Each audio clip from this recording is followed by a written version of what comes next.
Revelation 2. To the angel of the church in Ephesus write.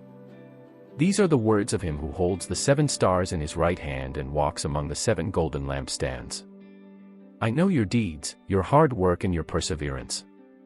I know that you cannot tolerate wicked people, that you have tested those who claim to be apostles but are not, and have found them false.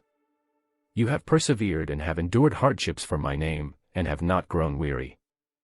Yet I hold this against you, you have forsaken the love you had at first. Consider how far you have fallen. Repent and do the things you did at first. If you do not repent, I will come to you and remove your lampstand from its place. But you have this in your favor, you hate the practices of the Nicolaitans, which I also hate. Whoever has ears, let them hear what the Spirit says to the churches.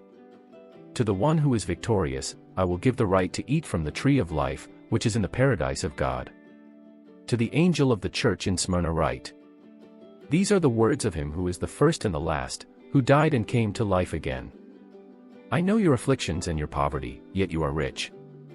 I know about the slander of those who say they are Jews and are not, but are a synagogue of Satan. Do not be afraid of what you are about to suffer. I tell you, the devil will put some of you in prison to test you, and you will suffer persecution for 10 days. Be faithful, even to the point of death, and I will give you life as your victor's crown. Whoever has ears, let them hear what the Spirit says to the churches. The one who is victorious will not be hurt at all by the second death. To the angel of the church in Pergamum write. These are the words of him who has the sharp, double-edged sword. I know where you live, where Satan has his throne. Yet you remain true to my name. You did not renounce your faith in me, not even in the days of Antipas, my faithful witness, who was put to death in your city, where Satan lives. Nevertheless, I have a few things against you. There are some among you who hold to the teaching of Balaam, who taught Balak to entice the Israelites to sin so that they ate food sacrificed to idols and committed sexual immorality. Likewise, you also have those who hold to the teaching of the Nicolaitans. Repent therefore. Otherwise, I will soon come to you and will fight against them with the sword of my mouth. Whoever has ears, let them hear what the Spirit says to the churches. To the one who is victorious, I will give some of the hidden manna.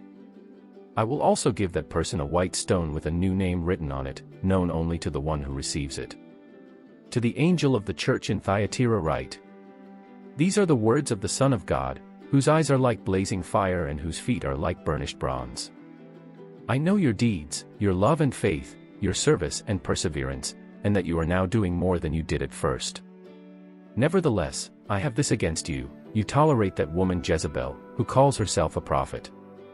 By her teaching she misleads my servants into sexual immorality and the eating of food sacrificed to idols. I have given her time to repent of her immorality, but she is unwilling. So I will cast her on a bed of suffering, and I will make those who commit adultery with her suffer intensely, unless they repent of her ways. I will strike her children dead. Then all the churches will know that I am he who searches hearts and minds, and I will repay each of you according to your deeds. Now I say to the rest of you in Thyatira, to you who do not hold to her teaching and have not learned Satan's so-called deep secrets, I will not impose any other burden on you, except to hold on to what you have until I come. To the one who is victorious and does my will to the end, I will give authority over the nations, that one will rule them with an iron scepter and will dash them to pieces like pottery, just as I have received authority from my Father. I will also give that one the morning star. Whoever has ears, let them hear what the Spirit says to the churches.